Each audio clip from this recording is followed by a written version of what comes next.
Some stories sweep across lifetimes. Others flash by in the blink of an eye. But today's film, Se7en in 1995, does both, folding decades into a single pulse. We begin by stepping into the shoes of two detectives bound by the shadows of a nameless city, feeling the stakes that tether them to an investigation that grows heavier with every passing hour. Next, we'll peel back the layers of its mystery, uncovering the symbols and secrets hidden in every frame. Then, we'll slip behind the curtain to see how it was crafted, those bold production choices, unforgettable design moments, and on-set sparks of improvisation that brought this world to life. We'll even show you where to stream it on its official platforms, so you can join the descent firsthand. And before we close, we'll trace the ripples it has made in cinema and in our own hearts, exploring the legacy it leaves behind. If you live for stories that twist your sense of time and deepen with each revisit, hit like, subscribe, and let's journey into this altered timeline together. There's a certain weight to the opening moments, like the tightening of a knot you don't yet understand. Rain clings to the streets, as if the city itself weeps in quiet resignation. The camera doesn't need to announce that this is a world gone sour. You can feel it in the damp brick, the rusted pipes, the neon that flickers without conviction. Into this backdrop walks a weary detective who is counting his last days on the job. His mannerisms are precise, even ritualistic, like a man who believes order can hold back chaos if only he keeps tending the dam. He sharpens his tie, polishes his shoes, and studies the world like a puzzle he refuses to abandon. His opposite arrives soon after, a younger man, brash in energy, quick to anger, yet still carrying a flicker of hope that things can be fixed if you just move fast enough. Their collision sets the rhythm of the story. Patience versus impulse, reflection versus action, wisdom versus the naivete of wanting justice too quickly. The crime scenes they encounter are not the random cruelties of an ordinary murderer. They are staged, deliberate, and theatrical in their grotesque detail.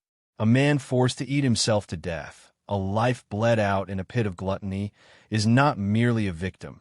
It is a sermon carved into flesh, left for the world to ponder. Another body, wasted and shackled, presents itself as a tableau of sloth, punishment written over time itself. These are not crimes, but messages, sermons on sin disguised as murder investigations. Each scene carries an unshakable tension. This is not about catching a killer, but about being drawn into the philosophy of someone who sees himself as more than a man. The genius of the story lies in how it withholds as much as it reveals. We know early on that this killer has a plan, but the precise nature of it is hidden beneath the grim procession of bodies. Every discovery deepens the sense of inevitability, as if the city itself conspires to funnel the detectives toward an ending neither of them will be able to escape. Rain, darkness, and decay become characters themselves, pressing in on the men, making each step feel like a descent into a labyrinth without exit. What keeps the tension alive is not simply the brutality of the crimes, but the slow revelation that the murders are tied to a pattern older than the city, older than morality itself. The 7 sins, those ancient markers of human weakness, become the blueprint for destruction. It is both horrifying and seductively logical. What better way to expose humanity's rot than to showcase it in flesh and bone? Every new discovery feels like opening a door you wish had remained closed, yet can't help but step through. The partnership between the two men deepens in these moments of horror. Their conversations reveal more than strategy. They reveal worldview. One clings to the belief that the world, though flawed, is worth saving.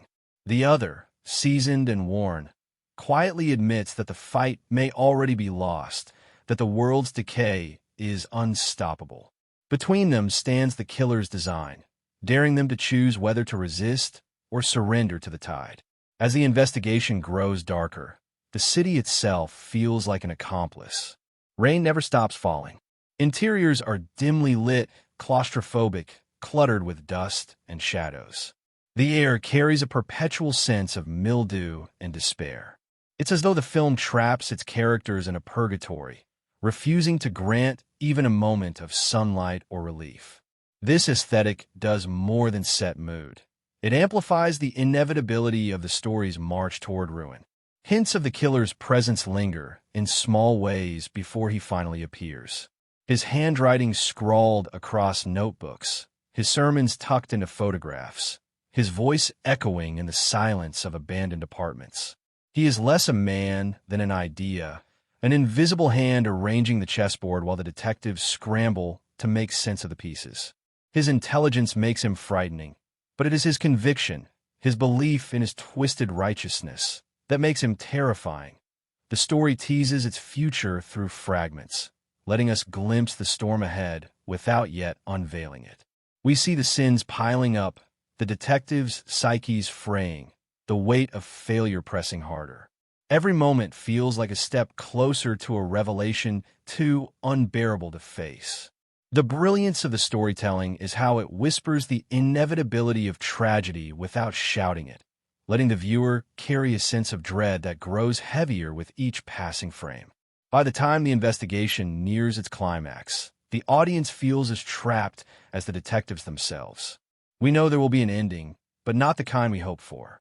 The structure promises a final blow, an ultimate sin revealed, but what makes it unforgettable is the emotional weight we don't yet see coming. This is where the story lingers just before the revelation, daring us to imagine what could possibly be inside that box, waiting to end the game. That is the cruel genius of the film.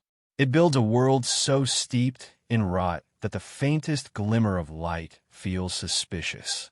It binds us to the detectives not just as investigators, but as fellow prisoners of fate. It teaches us that sometimes evil doesn't simply act. It designs, it performs, it forces us to look at ourselves. And it does all this while holding back its sharpest blade for the final act. This is only the beginning of the descent, a tale that grips you by the throat and refuses to let go.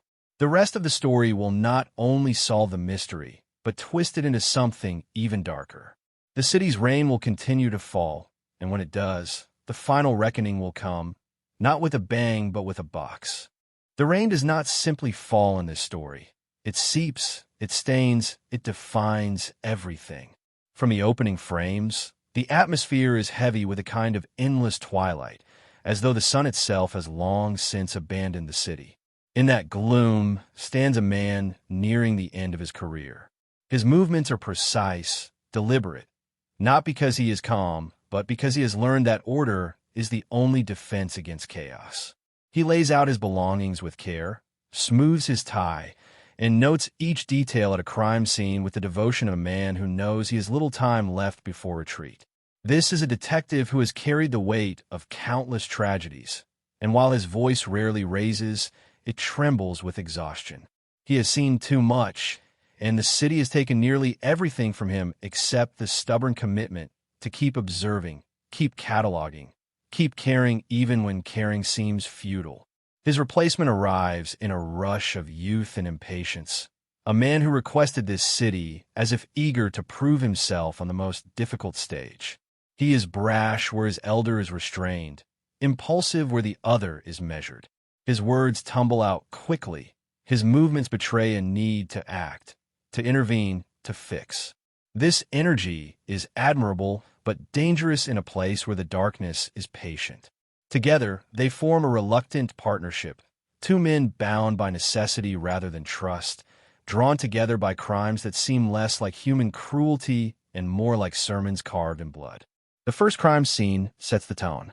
A body slumped at a table, face buried in a plate of food, surrounded by the remnants of gluttony.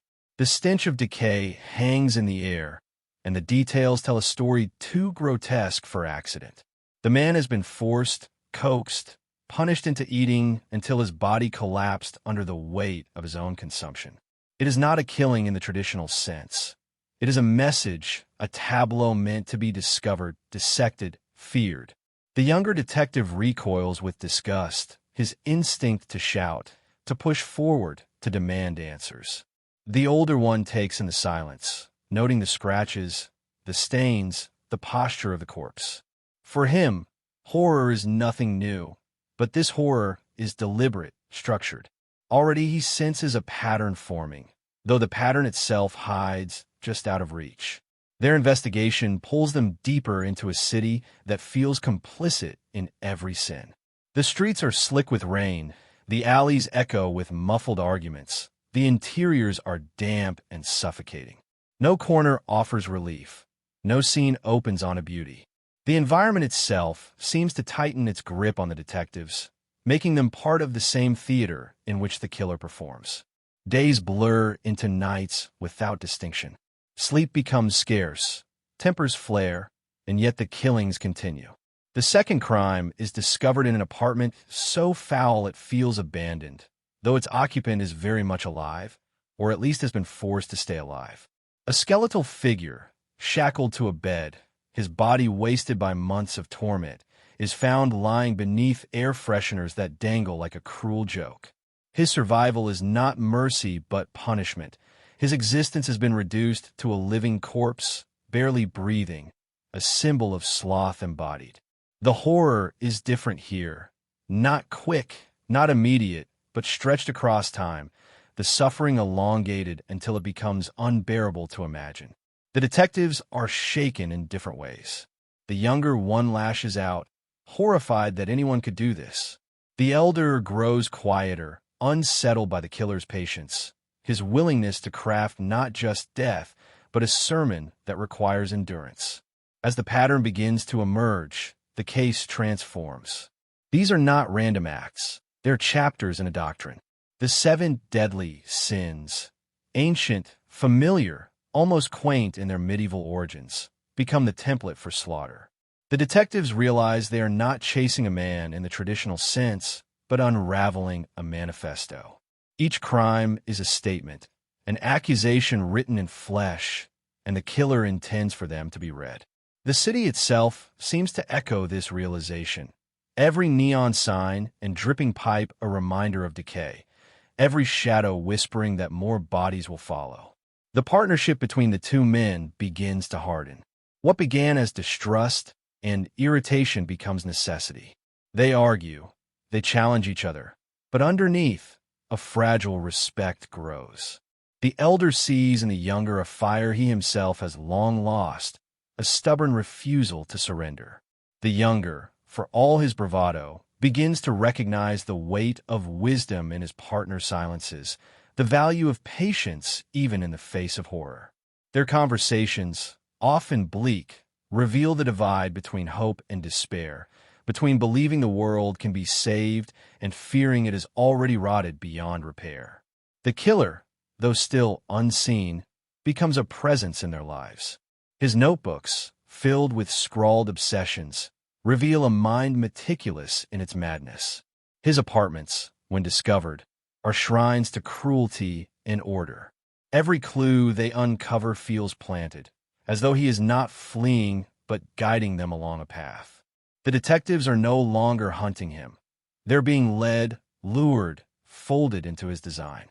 The younger detective rages against this manipulation, desperate to seize control, while the elder warns that control may be the very illusion the killer wants them to cling to. Each new sin emerges like a trapdoor opening beneath them. The crime scenes grow more elaborate, more punishing, as though the killer feeds on the detective's growing desperation. The weight of inevitability builds. Rain still falls, days still blend into nights, but the case has taken over their lives entirely. Their own flaws, their own fears begin to surface. The killer's doctrine is not about strangers. It is about humanity itself, about every weakness that binds us. The detectives, for all their determination, are not exempt. They too are human, and therefore they too can be folded into the design. The turning point comes when the investigation reaches a dead end, not because there are no more clues, but because the clues themselves feel endless, overwhelming, designed to entrap rather than enlighten. They sift through thousands of pages, endless files, endless names, each one a possible path that leads nowhere. The younger detective grows restless, his temper boiling, his need for resolution pushing him toward recklessness. The elder watches, knowing that frustration is the crack through which despair seeps in. Yet he too feels the futility pressing down, the sense that they're always one step behind, not because they're slow, but because they're walking a path laid out for them long before they ever arrived. And then comes the revelation that shatters the fragile rhythm they have built.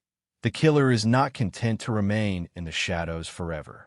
His presence, once confined to crime scenes and notebooks, begins to bleed into their daily lives. They can feel him circling, watching, waiting. He has measured their responses, cataloged their reactions, and is preparing the next act with them in mind. It is no longer about faceless victims. It is about drawing the detectives themselves into the sermon. The weight of this realization presses harder than the rain, and with it comes the understanding that this case will not end with an arrest, nor with justice, but with a reckoning neither man is prepared to face. The first half of the journey closes in this suffocating awareness. They are no longer hunting a criminal. They are participants in a ritual that has already been written, unwilling actors in a theater staged by a man who believes himself more than human. And as the rain continues to fall, the city watches silently, complicit in its own damnation. The rain has not relented, and by now it has become more than weather. It is the rhythm of the story itself, a constant downpour that beats against the city like a warning. The detectives, drenched in its persistence, push forward not with hope, but with the grim determination of men who realize they are inside a trap. Their days are consumed by the case, their nights haunted by the images it has left behind. Even when they step away from the files and photographs, the city itself pulls them back, every street corner echoing with the reminder that another sin waits to be unveiled. The investigation reaches a fevered pace when the killer's pattern sharpens into focus. Greed is discovered behind the locked door of a lawyer's office, his body mutilated, forced to carve himself in exchange for survival. Pride follows, staged with chilling elegance in the home of a model who is given a choice so cruel it defies reason: live disfigured or end it by her own hand. Each crime lands like a hammer, not only crushing the victims, but striking at the detective's resolve. The philosophy behind the murders is undeniable now. The killer is not improvising, but executing a doctrine with precision, dragging ancient sins into modern decay. The younger detective begins to fray under the weight of it. His anger, once a tool that propelled him forward, now exposes him to the killer's design. He lashes out at colleagues, grows reckless in his search, and clings desperately to the belief that capturing this man will restore balance to a world slipping deeper into chaos. His partner watches with quiet dread, knowing that passion is exactly the opening their adversary craves. The older detective, for all his restraint, feels the gravity of inevitability too. He has spent a lifetime in pursuit of justice, and is beginning to realize that this case is not about justice at all. It is about spectacle, about forcing the world to bear witness to corruption carved into flesh. The city itself seems to taunt them as they stumble from one sin to the next. Neon buzzes over puddles, apartment walls close in, and the rain never ceases, as though nature itself conspires with the killer. Even moments of supposed breakthrough feel hollow. When they uncover the killer's rented apartments, the walls are lined with endless journals, filled with cramped handwriting that chronicles madness with terrifying clarity. The detectives sift through them, hoping for answers, but quickly realize the futility. There are no shortcuts here, no simple clues to solve. The sheer volume of obsession is the message. This man has devoted his life to judgment, and their search through his pages only proves how little control they truly have. The tension reaches its snapping point when the killer steps out of the shadows, not dragged into the light, but walking there of his own accord. He turns himself in, his hands and shirt stained with blood that does not belong to him. The younger detective erupts with fury, demanding explanations, demanding justice, but the killer's calmness is unshakable. He speaks softly, almost politely, and it is this composure that unsettles them most. He is not defeated. He is simply waiting for the final act to unfold. His surrender is not an end. It is a continuation, proof that the plan is larger than capture, larger than law. The deal is struck reluctantly. He will take them to the final victims. The arrangement feels like madness, but the detectives have no choice. They climb into a car with him, the younger one seething in the back seat, the elder watching with wary patience, and the killer between them like a conductor leading them toward the crescendo. The city falls away as they drive, the rain giving way to open fields, the noise of urban despair replaced by silence. It is in this emptiness that the killer speaks, offering his philosophy with the precision of a preacher. He explains not with rage, but with certainty, his voice calm, his words deliberate. He believes his work is not murder, but instruction. His victims not individuals, but symbols, their death sermons meant to wake the world. The younger detective mocks him, unable to tolerate his arrogance, but every word seems to dig deeper into him. The elder remains cautious, listening, recognizing the danger not in the killer's violence, but in his conviction. There is nothing more dangerous than a man who believes his cruelty is righteousness. The drive stretches on, the landscape flattening, until they arrive at a barren spot beneath the indifferent sun. It is here, away from the city's shadows, that the final revelation waits. A delivery van approaches, kicking up dust. The tension fractures into chaos as officers move to intercept, but the killer insists the package is part of his plan. The box is placed before them, and the elder detective approaches cautiously, his instincts screaming, but his training compelling him to see it through. He opens it, peers inside, and the blood drains from his face. Though the camera of the story spares us the direct image, the horror is clear. Inside is the severed head of the younger detective's wife, a victim of envy, the sixth sin. The silence that follows is louder than any scream. The elder pleads, his voice desperate now, trying to save what little can be salvaged. He begs the younger detective to stay calm, to resist the final trap, for the killer has positioned himself as the embodiment of pride, awaiting execution to complete his cycle. The younger detective trembles, his fury spilling into grief, his grief spilling into rage. The killer taunts him softly, knowing the choice is no choice at all. Every fiber of the younger man's being strains against the inevitability, but inevitability is exactly what has been designed. The moment is drawn out with unbearable tension. The world narrows to a desert field, a man with a gun, a killer smiling faintly, and a partner begging for restraint. It is not merely a decision between life and death, but between becoming part of the killer's sermon or breaking free from it. And yet the trap is too perfect, too cruel. The gun fires. The cycle is complete.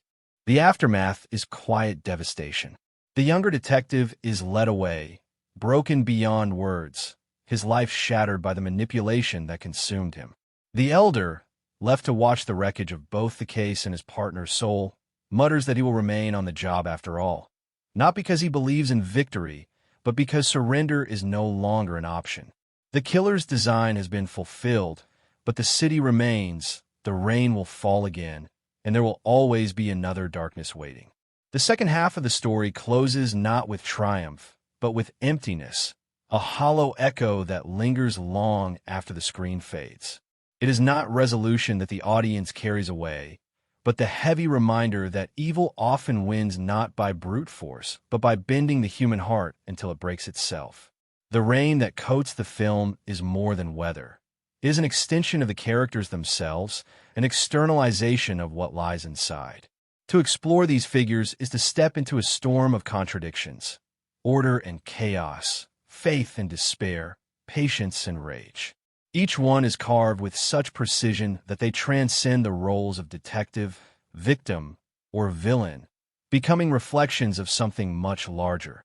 Reflections of us, of our weaknesses, our stubborn hopes, and our capacity for cruelty. The elder detective moves through the city with the quiet rhythm of a man who has given most of his life to the pursuit of justice, only to find the world unwilling to meet him halfway. He is methodical, almost ritualistic in the way he approaches his work. He lines up his tools, smooths his tie, notes every detail. His life is built on small acts of control, because he knows that beyond those acts lies a chaos too vast to master.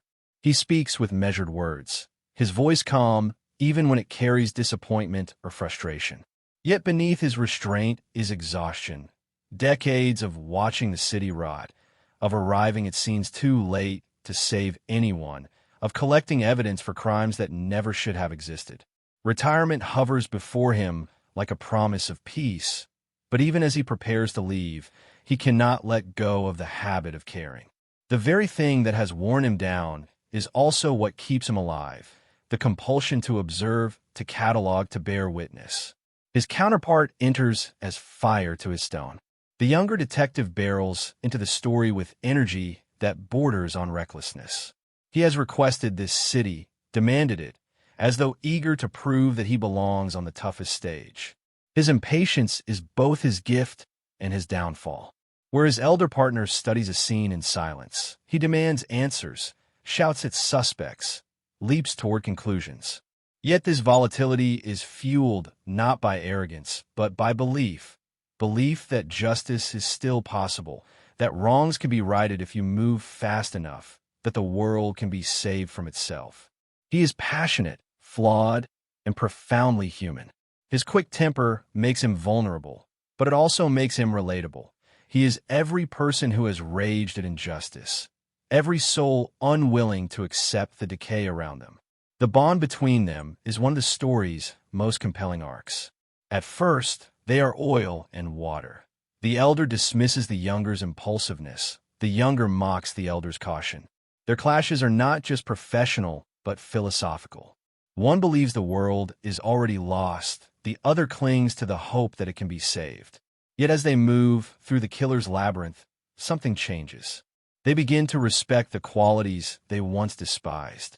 The younger detective sees the value in patience, in careful observation. The elder begins to envy the fire that still burns in his partner, the passion he himself has long buried under layers of disappointment. By the time the final act arrives, they're no longer opposites, but mirrors, each carrying what the other has lost. It is this fragile bond that makes the ending so devastating, because it is not only the case that is destroyed, but the fragile humanity they found in each other. And then there is the killer, who haunts the story long before he appears. His presence is felt in every crime scene, in every meticulously staged tableau. He is not a man in the traditional sense. He is an idea wearing human form. His philosophy is cruelly logical. The world is rotten, and the only way to reveal its decay is to make people look at it through horror. He does not simply murder. He preaches, and his sermons are carved in flesh. When he finally steps into the light, surrendering himself with blood on his shirt and calm in his voice, the detectives realize he has been in control all along. His conviction is what makes him terrifying. He does not shout or rage. He speaks with certainty, convinced that his cruelty is righteousness. To him, the 7 deadly sins are not antiquated relics, but eternal truths, and his victims are not people, but symbols meant to remind the world of its own corruption. What makes him unforgettable is not the brutality of his crimes, but the completeness of his design.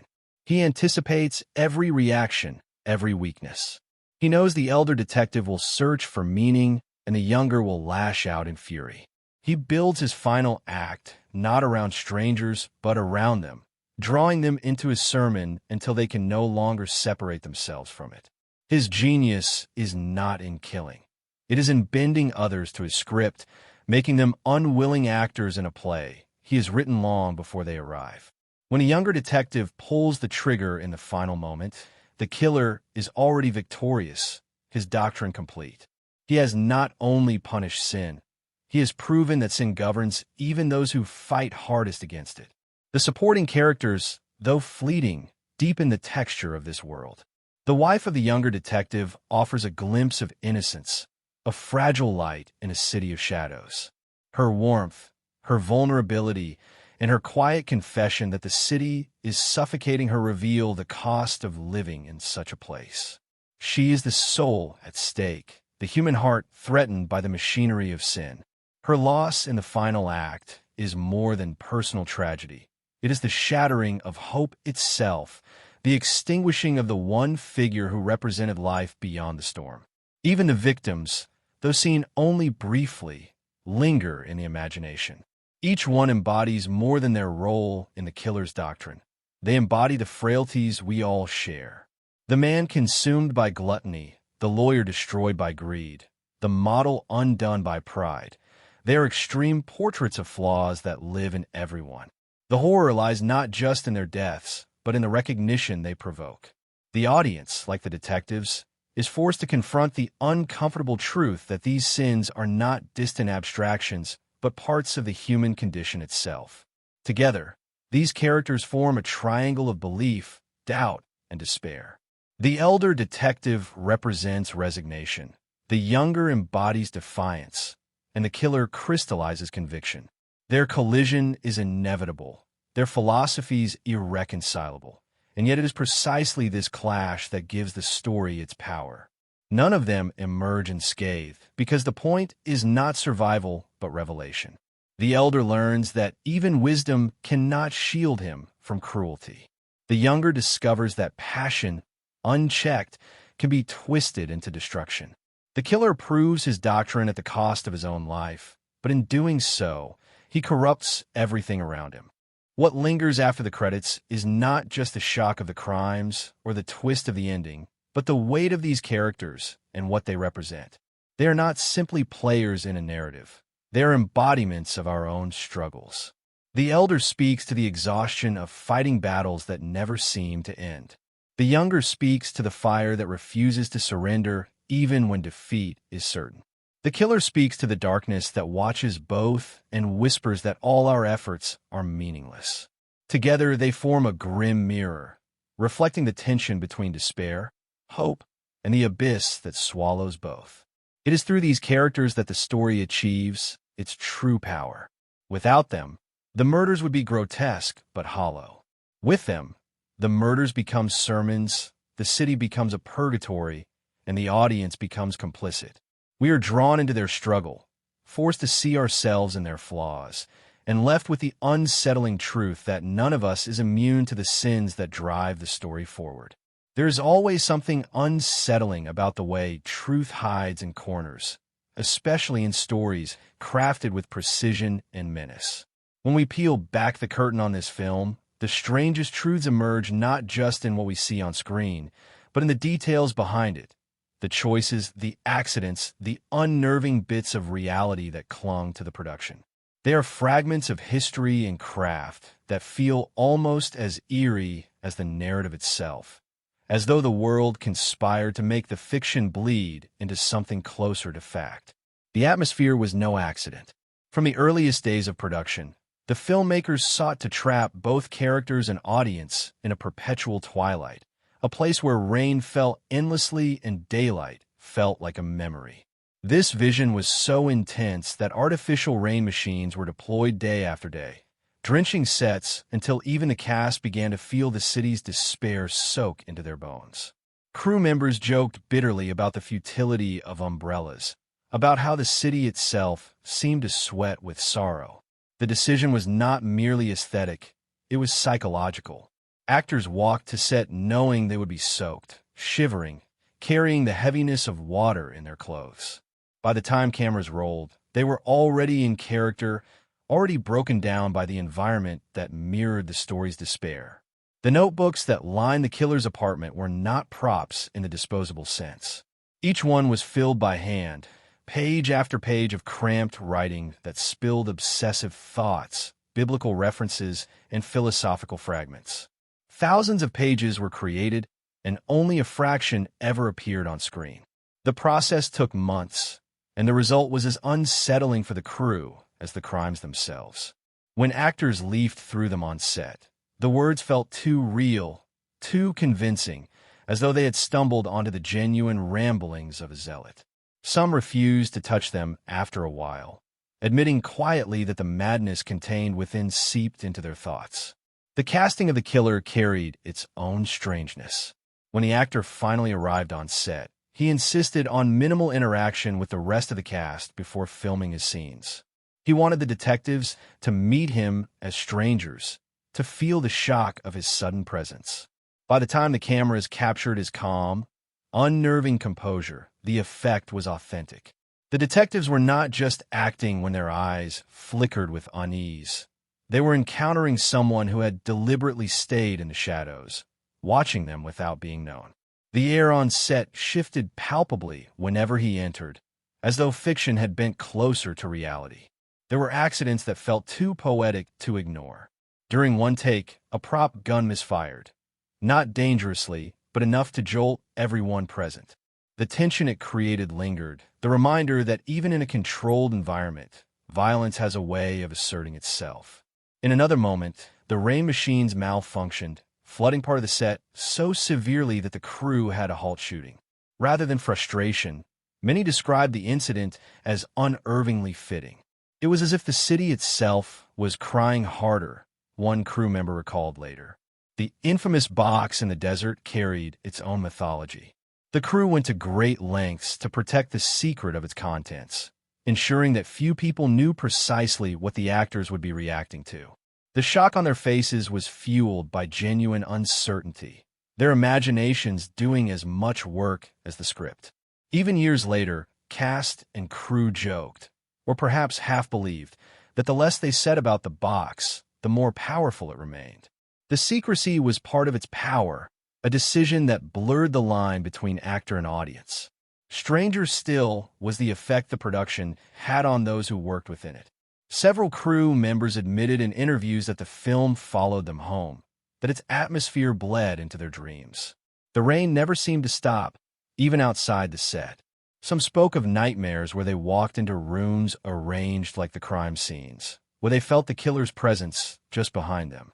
Others admitted they avoided discussing the film with friends or family while it was being made, as if speaking of it would give it more weight, more reality. It became a shared superstition that the story was not just being told but being lived. The editing process revealed more peculiarities. The final cut leaned heavily on darkness, with shadows swallowing half of every frame. But this choice created headaches for projectionists when the film was released. In some theaters, the reels were described as nearly unwatchable in dimly lit spaces, the screen dissolving into murk. Yet this imperfection seemed to add to the legend. It was not supposed to be clear, not supposed to be easy to see. Viewers strained their eyes, peering into the shadows, which mirrored the detectives peering into the unknown. The soundtrack itself was another layer of strangeness.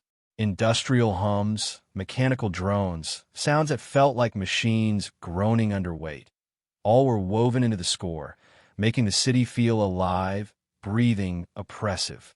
Crew members described sitting in editing rooms where the sounds seemed to vibrate in their skulls, making them restless and uneasy.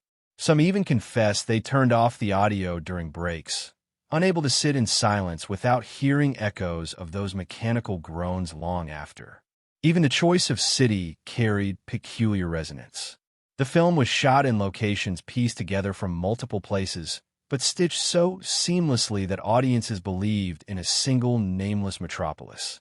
The anonymity of the setting unsettled viewers, who swore they recognized it yet could not place it.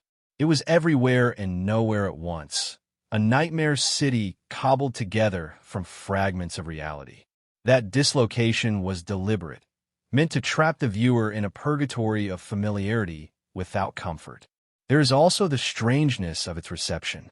Some viewers reported leaving theaters in silence, unable to speak, not because they disliked it, but because it had hollowed something out of them. Others claimed the film followed them home in ways they couldn't explain. The dripping of a faucet suddenly unbearable, the sight of an overfull dinner plate provoking unease. Critics debated whether such reactions were healthy, whether the film had crossed into territory too bleak. Yet for all its darkness, it became a phenomenon, a cultural reference point, a shorthand for the kind of narrative that dares to stare into the abyss. Perhaps the strangest fact of all is how the film refuses to age. Decades later, its rain still feels wet, its city still suffocating, its philosophy still disturbingly relevant. Viewers return to it expecting to be desensitized, only to find themselves unsettled all over again. The sins it exposes are not relics of a medieval doctrine, but eternal flaws that remain as sharp today as when the story was told. That persistence is its strangest legacy, that something so rooted in artifice, in sets and scripts and performances, continues to feel like a mirror pressed against the darkest parts of ourselves. What lingers, then, is not only the craft of its making, but the superstition it inspired. A film should be a story, contained and safe.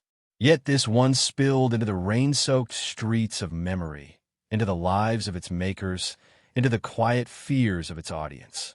It became something stranger, something heavier, a sermon in celluloid, a reminder that fiction is sometimes only a breath away from truth. Critical perspectives are never just about judgment. They're about peeling back the film's skin to reveal the living tissue beneath. To look at this work through the lens of criticism is to trace its pulse, to examine how each event reverberates beyond plot and into philosophy, how every frame is not only storytelling but indictment, every murder not only spectacle but commentary. It is not enough to call it dark. It is a dissection of morality itself, delivered in a world that is already surrendered to rot.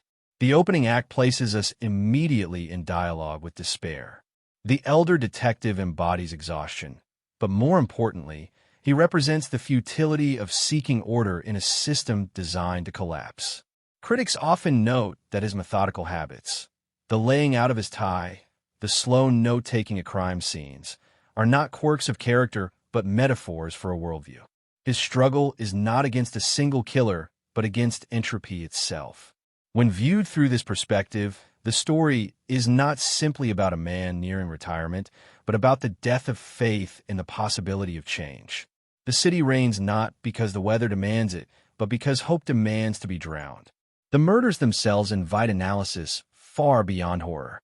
Gluttony is not just a grotesque tableau of excess. It is an allegory of consumerist decay, a mirror held to a society that gorges itself until collapse. Sloth, the shackled figure wasting away under years of torment, becomes not merely cruelty, but a meditation on neglect. The way systems abandon the marginalized, the way society lets bodies waste while pretending not to notice. Each scene is a critique disguised as crime, an essay in blood. The audience recoils, but the recoil itself is the point. We're not horrified by something alien, but by something uncomfortably familiar. The introduction of greed into the cycle sharpens this critique. A lawyer, a man who profits from corruption, is forced to mutilate himself for survival. The symbolism is clear, but the deeper resonance lies in how justice itself is implicated. Law, which should protect, becomes a site of decay, a place where greed is rewarded until judgment arrives. Pride follows, embodied in the model who cannot live without her beauty, forcing us to consider how identity is often reduced to image, how self-worth is measured by surfaces. These crimes strike because they are both personal and universal, extremes of flaws that whisper in every human life. Critics often return to the partnership between the two detectives as the true battleground of the story. Their dynamic is not just generational, but ideological. One sees the world as irredeemable, the other clings to the belief that it can be salvaged. This clash becomes the heart of the narrative, a debate staged through action rather than dialogue. Their differences are tested in every crime scene, and the killer's philosophy slips between them like a blade. When examined critically, the story is not about two men chasing a murderer, but about two philosophies colliding under pressure: resignation versus resistance. The tragedy is that neither wins, for both are devoured by the killer's doctrine, their humanity manipulated into his final sermon. The killer himself has been analyzed as both villain and prophet. Critics hesitate at the word prophet, but it is difficult to deny that his philosophy operates with theological precision. He does not commit murder for pleasure, but for meaning. Each act is deliberate, part of a ritual designed not to hide, but to be found. His genius lies not in violence, but in authorship. He writes in flesh what he cannot publish in books. Critical analysis often points out that his surrender is the most chilling moment of all, because it confirms that control has never left his hands. He is not caught. He chooses to end his story where it will echo the loudest. The desert sequence remains one of the most discussed climaxes in modern cinema. Critics examine it less as a plot twist and more as an existential trap. The box is not merely a device. It is the embodiment of inevitability. By withholding its contents visually, the film demands that the audience imagine the horror themselves, which makes it both more personal and more unbearable. The elder detective's desperate pleas are not only directed at his partner, but at us, begging us to resist the satisfaction of seeing the cycle complete. And yet the gun fires. The killer's design is fulfilled not because the victim's head is in the box, but because humanity's weakness, rage, grief, vengeance, proves itself stronger than restraint. The aftermath offers no relief. Critics often compare it to Greek tragedy, where catharsis is promised but withheld. There is no cleansing release here, only silence, only rain that refuses to stop falling. The elder detective's decision to remain on the job reads not as hope, but as duty, a recognition that the fight never ends, that evil is not vanquished but merely delayed. This refusal of resolution is what elevates the film from crime thriller to philosophical parable. It tells us that stories do not always end when the credits roll. Sometimes they linger, heavy and unresolved, demanding that we carry their weight into our own lives. From a thematic perspective, the city itself is a character, perhaps the most important one. Critics describe it as a purgatory, a place where every street corner drips with sin, every alley conceals decay. Its anonymity is deliberate. It is not New York or Los Angeles. It is everywhere, and therefore it is unavoidable. This universality transforms the narrative from a local tragedy into a global mirror. We cannot dismiss it as happening there, because there is wherever we are. The rain falls on us all. There were lighter moments, though rare. Crew members spoke of gallows humor on set, of laughing at absurd details simply to break the tension. One recalled the air fresheners that hung over the sloth victim's bed, rows of them dangling like a sick parody of cleanliness. The absurdity struck them even in the midst of horror, a reminder that sometimes comedy and tragedy coexist so closely they blur. Others remembered the constant struggle with lighting in the rain, the way lenses fogged, the way water seeped into equipment. Technicians became masters of improvisation, shielding cameras with tarps, drying gear with frantic energy between takes. Sound design was another battlefield. The director wanted the city to breathe, to groan, to feel alive. Layers of industrial hums, mechanical drones, and faint echoes were woven into the soundscape. The result was a soundtrack that unsettled even in silence. Editors admitted that after hours of cutting scenes, they would leave the studio only to find the city outside humming in the same tones, as if the fiction had leaked into reality. The score itself was stitched together with these elements, refusing to offer comfort. No sweeping themes, no heroic melodies, just unease, persistent and unresolved. The film's anonymity was deliberate. Locations were chosen from multiple cities, stitched together until the place felt familiar but unplaceable. Viewers swore they recognized it, but none could name it. This was by design. The city was meant to be every city, a universal purgatory. The production team worked tirelessly to remove identifying markers, to keep it nameless. The result was uncanny, a setting that felt real yet unreal, grounding the horror while keeping it mythic. Even the release carried its strangeness. The studio debated whether audiences would accept such bleakness. Early screenings left executives shaken. Some feared the film was too disturbing, too uncompromising. It was precisely this refusal to soften that gave it power. The director fought to keep the grim ending intact, resisting pressure for a more hopeful resolution. In the end, the integrity of the vision prevailed. The film reached theaters exactly as intended. Unyielding, bleak, uncompromising. Its success proved that audiences were willing to embrace stories that dared to stare into the abyss. What lingers from a production is the sense of total immersion. Cast and crew alike spoke of living inside the film, of dreams filled with rain, of paranoia creeping into their offset lives. It was not a story they told and walked away from. It clung to them, soaked them, shaped them. The line between fiction and reality blurred, and perhaps that is why the final result feels so authentic.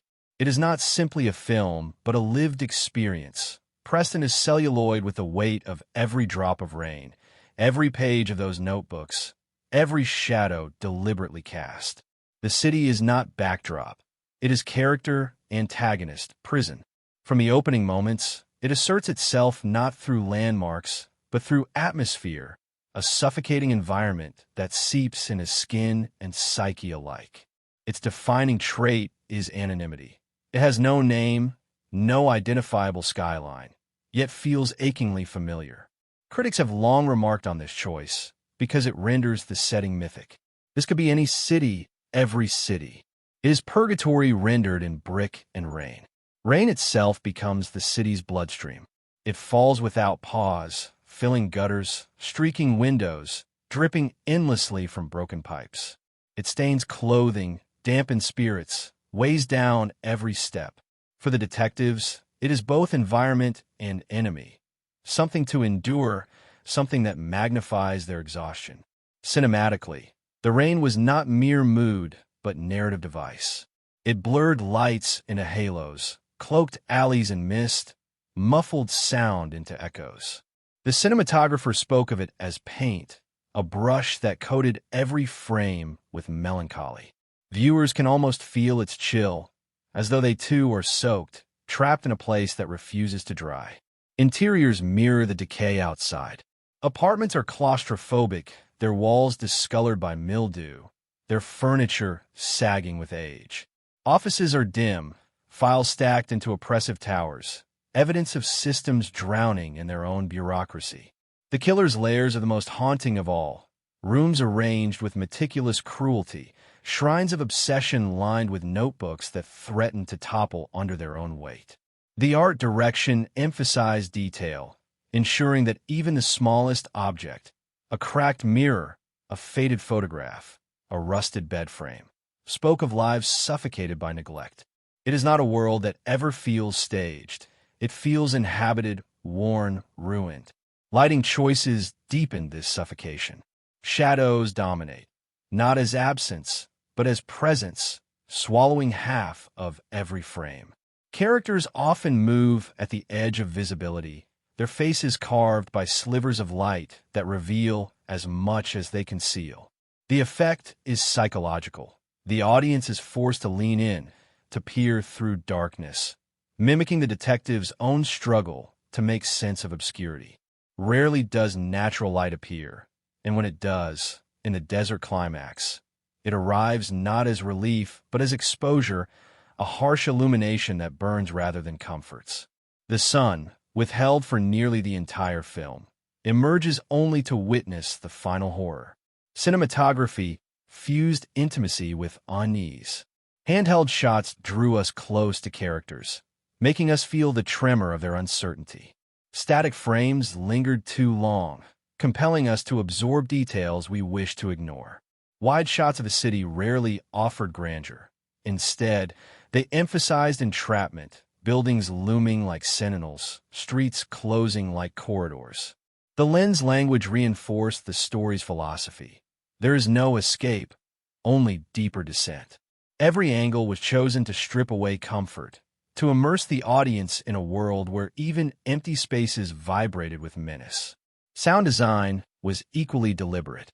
The city hums with machinery, distant sirens, the perpetual drip of water. It never rests. Silence, when it comes, is weaponized, moments before revelation, before violence.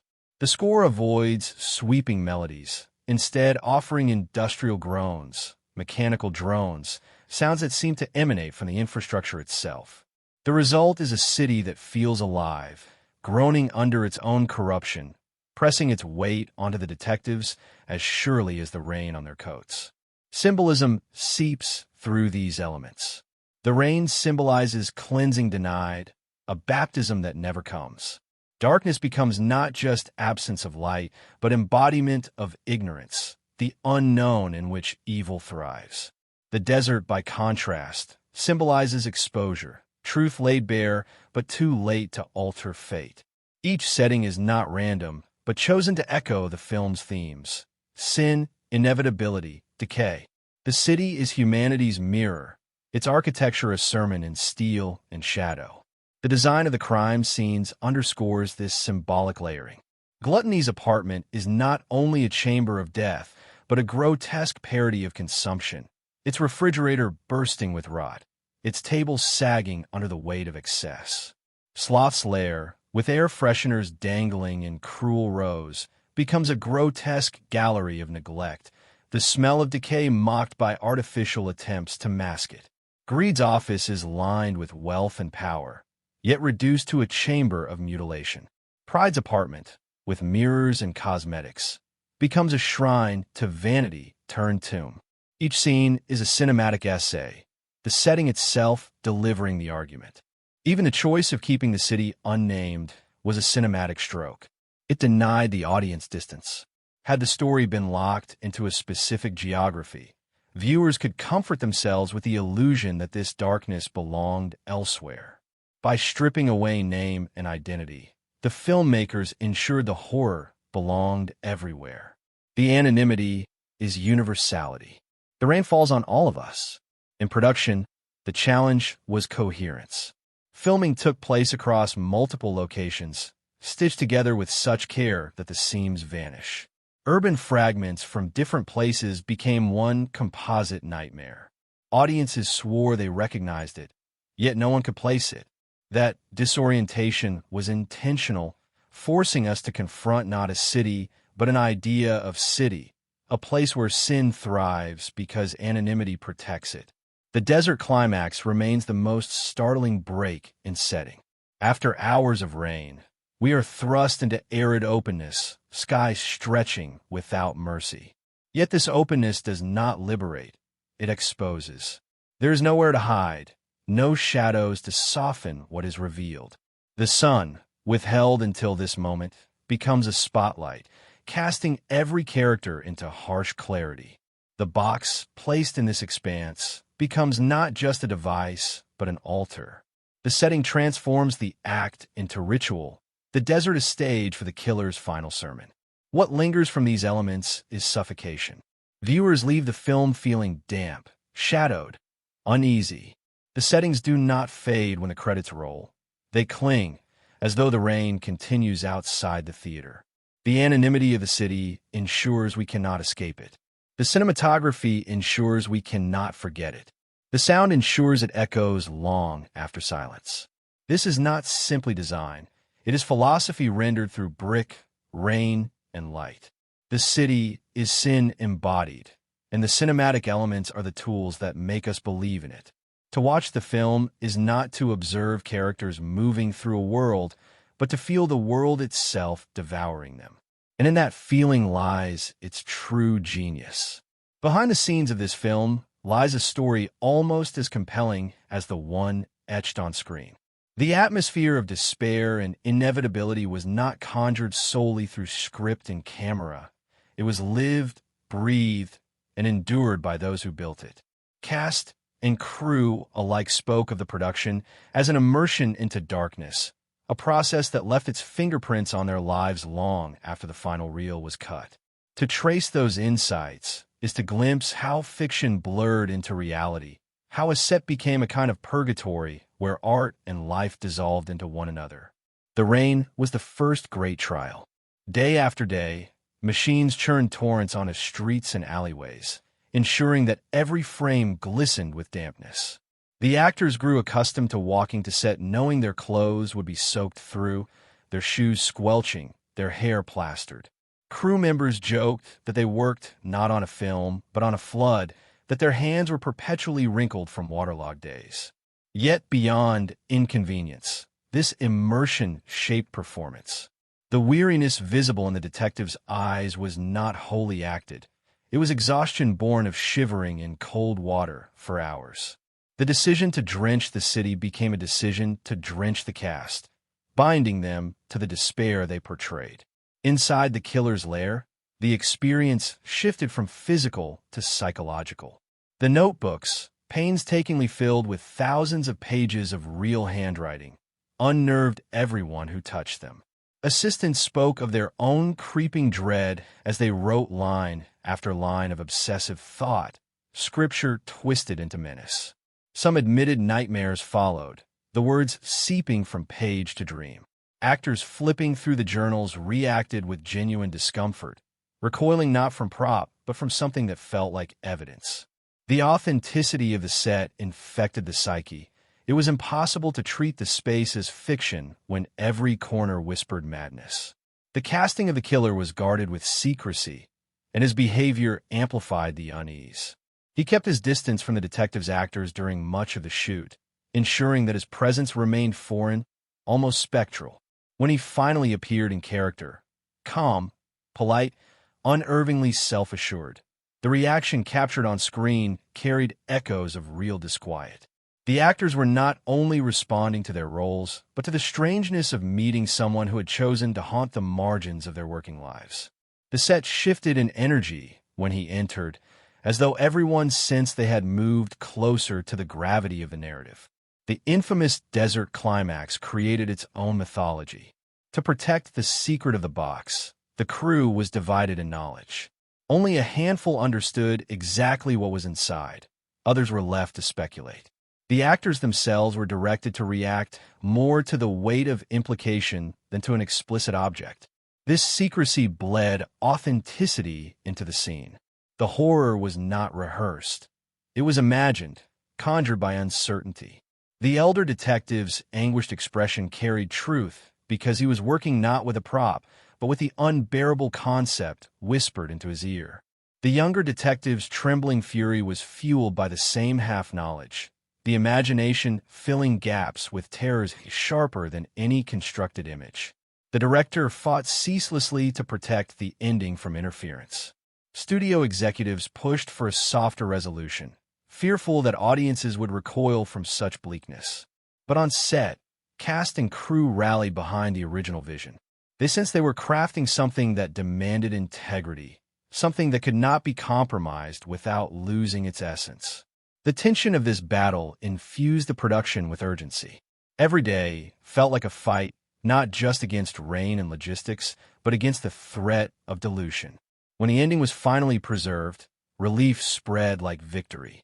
They had held the line against the demand for comfort. There were moments of levity, necessary bursts of humanity in a suffocating atmosphere. Crew members recall laughing uncontrollably at absurd props, like the endless rows of air fresheners dangling above the sloth victim. The sight was grotesque and comic all at once, and the laughter broke through tension like oxygen. Others remember joking about umbrellas rendered useless under relentless artificial storms, about coffee cups filling themselves before lips could touch them. These small bursts of humor became survival tools, reminders that they were still living outside the nightmare, even as they worked within it. Technical challenges piled up, each one demanding improvisation. Cameras fogged in the damp, lenses smeared with droplets, microphones drowned under rainfall. Technicians developed rituals of drying, shielding, resetting, rituals as repetitive as the detective's habits in the film. Lighting was its own battlefield, shadows manipulated to balance suffocation with visibility. More than once, sets flooded unexpectedly, halting production until pumps could drain them. Rather than frustration, many crew members later described these mishaps as eerily fitting, as if the film itself resisted containment, insisting on seeping into reality. Cinematically, the film has been praised for its refusal to flinch. It denies the audience comfort at every turn. Scenes fade into darkness rather than clarity. Sound design hums with unease. Editing lingers just long enough to make us squirm. Critics argue that this aesthetic is not stylistic flourish, but ethical necessity. To tell this story cleanly would be to betray it. The grime, the shadows, the perpetual wetness are part of the truth. It must look and feel as unbearable as the sins it exposes. In broader critical discourse, the film is often positioned as a warning about the allure of moral absolutism. The killer believes in a world divided into sin and punishment, flaw and judgment. His certainty is seductive because it offers clarity in a chaotic world. Yet the horror lies in realizing that this clarity is bought at the cost of humanity. Critics point out that the detective's struggle mirrors our own. Do we resist complexity and surrender to simple categories of good and evil, or do we endure the ambiguity that makes life messy but human? The tragedy is that ambiguity loses in the end. The gunshot proves that the binary has claimed its final victory. Even decades later, the film continues to provoke critical debate. Some view it as nihilistic, a declaration that evil wins. Others see it as a challenge, demanding that we refuse the despair it offers. Its power lies in this ambiguity, in its refusal to hand us a single interpretation. It is both parable and provocation, both condemnation and mirror. The strangest crimes become, through critical eyes, not entertainment but reflection. They force us to look at ourselves, to recognize that the sins are not locked in some nameless city but alive within us. And that is where critical perspective leaves us, not with resolution, not with answers, but with the uncomfortable truth that stories like this are not closed. They live on in discourse, in memory, in the quiet fear that the rain outside our own window is falling for the same reasons. Production insights often feel like a second story running beneath the first, a tale of human ingenuity, stubbornness, and accidents that somehow fuse into something unforgettable. With this film, the making was as haunted as the narrative itself, each choice shaped by a devotion to tones so relentless that even the crew began to feel they were living inside the nightmare they were constructing. To revisit its production is to trace the path of decisions that gave it its suffocating power, decisions that blurred the line between craft and cruelty, artistry and obsession. The first decision was rain. Endless, unrelenting rain. From the outset, the director insisted that the city must feel like a place where the weather itself conspired against hope. Rain machines were rigged for exterior shots so consistently that cast members joked about needing gills. But the relentlessness was intentional.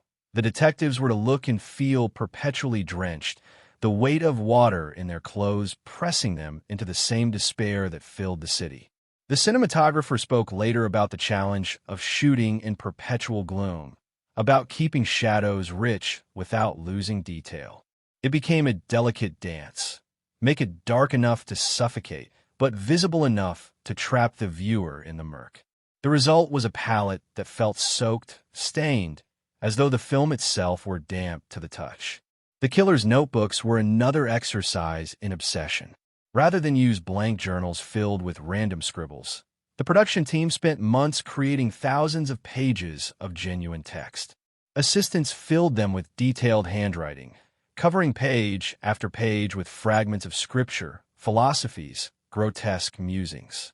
The cost ran into thousands of dollars, an expense many considered excessive, but the director was adamant. When actors opened those books on set, he wanted them to feel the madness, not pretend at it. That authenticity bled into their performances, the weight of real words pressing against their eyes. Actors later admitted that leafing through the journals left them shaken, as though they had stumbled into the private writings of a genuine zealot. Casting carried its own drama. The studio had initial hesitations about the bleakness of the story, fearing audiences might recoil from such darkness. But the actors who stepped into the detectives' roles embraced the challenge. One approached his character with the discipline of a craftsman, embodying restraint and weariness. He studied the rituals of real detectives, learning how they cataloged details, how they protected themselves emotionally from the horrors they witnessed. The other threw himself into the part with fire, letting his own volatility bleed into the performance. Their chemistry was not faked. On set, their temperaments clashed at times, mirroring their characters. The director encouraged this tension, knowing it would add authenticity to their partnership on screen. The actor chosen to embody the killer added yet another layer of unease. He insisted on minimal rehearsal with the others, preferring to arrive in character cold and controlled. His calm demeanor unnerved the cast, who had spent months living in the chaos of crime scenes only to be confronted with someone who radiated composure. That dissonance was electric. When he finally walked into the station scene, hands raised, the shock in the detective's eyes was as much real as acted. The choice to limit his interactions beforehand preserved the aura of strangeness around him, ensuring that his presence felt like an intrusion even off camera. The desert climax was one of the most carefully guarded sequences in production. The crew was sworn to secrecy about the contents of the box. Few knew the exact detail. Even the actors were left to imagine rather than witness. The director believed the horror would be stronger if it lived partly in imagination, not only for the audience, but for the performers. When the elder detective opened the box and recoiled, he was not reacting to a prop head, but to the weight of knowing what it symbolized, guided only by direction and his own imagination. That authenticity made the scene legendary. The audience feels the horror because the actor himself was forced to conjure it. Actors spoke later of carrying the film home. Dreams of rain, of shadowy apartments, of grotesque tableaus haunted their nights. The younger detective's actor admitted that the story's cruelty left him shaken, that embodying fury and grief day after day left residues he struggled to shake off. The elder detective's actor described the opposite, that the restraint he wore in character bled into his real demeanor, quieting him, slowing his speech, making him contemplative beyond his usual self. They were not merely playing roles, they were absorbing them. Even in editing, the mood persisted. Editors described the footage as heavy, oppressive, resisting clarity. Darkness dominated reels, forcing meticulous work to preserve detail without losing suffocation. Sound designers layered industrial hums until even the editing suites seemed to vibrate with menace. One described leaving late at night and hearing the groans of the film echo in the empty corridors, unsure whether it was memory or presence. The process became a second immersion, as consuming as the shoot itself. The film's eventual release confirmed what the cast and crew had long suspected. They had created something that extended beyond entertainment. Viewers left theaters silent, unsettled, speaking in hushed tones, if at all. Critics debated not only its craftsmanship, but its morality, whether such bleakness should exist. But for those who had lived inside its making, the reaction felt inevitable. They had felt the same suffocation, endured the same unease. The audience was only catching up to what they already knew, that they had built not just a film, but a sermon carved in shadow.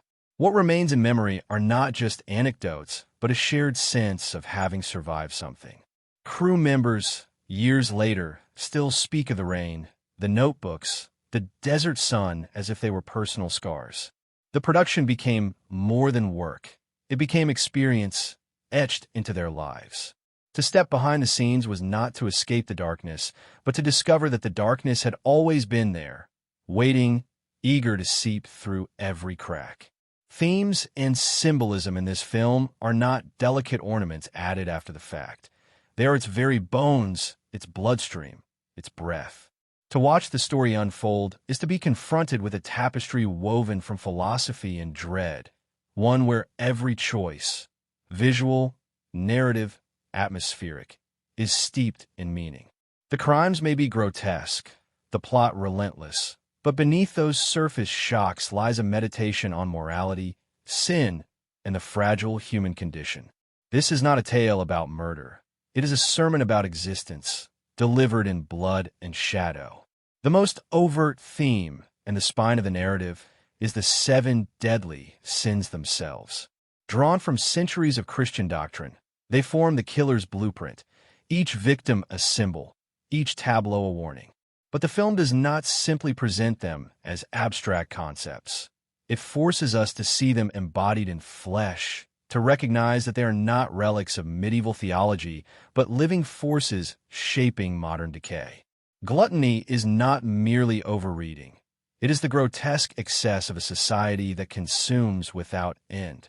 Sloth is not laziness, but the withering neglect of life, a body left to rot while the world looks away. Greed is not ambition, but the mutilation of justice in pursuit of power. Pride is not self-respect, but vanity so fragile it cannot bear imperfection. Each sin becomes a mirror, showing not just what humans are capable of, but what they already are. Yet the killer's doctrine is not the only philosophy at play. The detectives embody competing worldviews, and their partnership becomes a dialogue about human nature itself. The elder detective represents resignation, a man who has seen so much decay that he doubts redemption is possible. For him, the world is already lost, already drowning in its own sins, and his meticulous habits are small defenses against chaos. The younger detective, in contrast, clings to belief. His anger and passion are rooted in conviction that justice still matters, that the world can still be saved if one fights hard enough. Their arguments echo broader debates in philosophy. Is humanity doomed to corruption, or is there still hope and struggle? The film offers no easy answer, but it stages the question with unbearable clarity. The city itself is one of the film's richest symbols. Nameless, faceless, yet instantly familiar, it represents the universality of corruption. By refusing to tie it to geography, the filmmakers ensure that the story cannot be dismissed as belonging elsewhere. It is not New York, not Los Angeles. It is every city, every system, every society. The rain that falls endlessly symbolizes futility, a cleansing that never comes, a baptism denied. Streets glisten not with purity, but with contamination. Darkness smothers corners not because of night, but because ignorance thrives in shadow. The environment itself becomes allegory. Every brick and drop of water whispering that sin is not contained within individuals, but saturates the very structures we inhabit. One of the film's most powerful themes is inevitability. From the first crime onward, there is a sense that the detectives are not hunting a man, but walking a path already written. Each discovery feels less like progress and more like entrapment, each sin unfolding as though scripted by fate. This inevitability mirrors Greek tragedy, where characters' flaws and choices only lead them deeper into a destiny they cannot escape. The killer is not improvising. He is orchestrating, and the detective's humanity, anger, grief, exhaustion, is what ensures his plan's completion. The horror is not that evil exists, but that it manipulates our weaknesses until we enact its design ourselves. Symbolism bleeds into the smallest details. The endless notebooks symbolize obsession, but also the futility of searching for meaning in chaos. Thousands of pages, cramped with writing, represent the human need to catalog, to rationalize, even when rationality itself is twisted. The rows of air fresheners in the sloth crime scene symbolize denial, the attempt to mask decay rather than confront it. The model's mirrors symbolize vanity's prison, reflecting not identity, but the fragility of image. The box in the desert, perhaps the most haunting symbol of all, embodies inevitability. We never see its contents, but the horror it conjures is universal. The unseen is always worse than the seen, imagination always crueler than depiction. The box is Pandora's in reverse. It does not unleash evil, it confirms it. Another theme woven throughout is the danger of certainty. The killer embodies moral absolutism, convinced of his righteousness, convinced that his doctrine justifies cruelty. His calmness is more terrifying than rage, because it reflects conviction without doubt. Critics often note that the film warns against the seduction of such clarity. In a chaotic world, certainty feels like salvation, but in truth, it is destruction. The younger detective, too, falls into certainty. Certainty that justice must prevail, certainty that his emotions are valid guides. His certainty is what the killer exploits, twisting his grief into the final act of the sermon. The elder detective's resignation, though bleak, emerges as the only philosophy untouched by manipulation. In his doubt lies a kind of survival, however bitter. The film also interrogates justice itself. Courts, lawyers, law. These institutions are depicted as hollow, corrupted by greed and ineffectiveness. The killer steps into that vacuum, positioning himself as judge, jury, and executioner. His acts are monstrous, but they are framed as a perverse form of justice, forcing society to confront sins it would rather ignore. This theme unsettles because it exposes the failures of real systems. We recoil not only at the killer's cruelty, but at the recognition that he exploits voids left by institutions meant to protect. The narrative becomes less about one man's madness and more about society's complicity. Hope and despair duel throughout, embodied in the detectives, but symbolized most cruelly in the figure of the younger detective's wife. She is warmth in a cold city, a fragile light in the gloom. Her confession that the city suffocates her, her private fears, symbolize the toll such darkness exacts on innocence. Her death is not only personal tragedy, but symbolic extinguishing of hope itself. The box does not just end her life. It ends the possibility of redemption. The killer chooses her precisely because she represents what the city lacks. By destroying her, he destroys the last fragile defense against despair. The desert climax crystallizes all themes into one tableau. The shift from rain-soaked city to sun-drenched emptiness symbolizes exposure, truth revealed without filter. The sun, absent until this point, burns mercilessly, a spotlight under which every philosophy collapses. The killer, embodying pride, awaits judgment. The younger detective, embodying wrath, trembles on the edge. The elder, embodying weary restraint, begs for mercy. The box, unseen yet undeniable, sits between them as symbol of inevitability. When the gun fires, it is not merely a character's decision. It is the fulfillment of the film's central theme. Humanity, when pressed, will succumb to its own flaws. The final words of the elder detective, his promise to remain on the job, carry symbolic weight. They are not triumphant, but resigned, acknowledging that the fight against sin is endless, that the city will always produce more darkness. It is a grim acceptance, a theme that rejects closure. The film denies catharsis because its symbols are not contained. They extend into the audience's world. The rain outside our window is their rain. The sins whispered in the film are our sins. The box, unseen, is in all our lives, waiting to be opened. In the end, the themes and symbolism converge into one inescapable truth.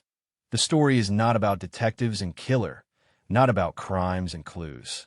It is about us, our excess, our neglect, our vanity, our anger, our search for justice and our failure to uphold it, our longing for hope and our surrender to despair.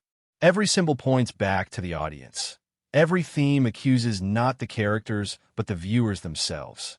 That is why the film lingers long after it ends, because its meaning is not locked to screen, but carried into every reflection we see, every shadow we fear, every storm that falls without ceasing. Filmmaking techniques here are not flourishes, they are architecture.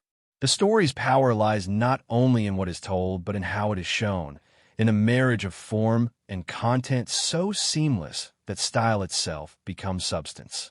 To dissect its craft is to see the machinery of unease, the choices of camera, sound,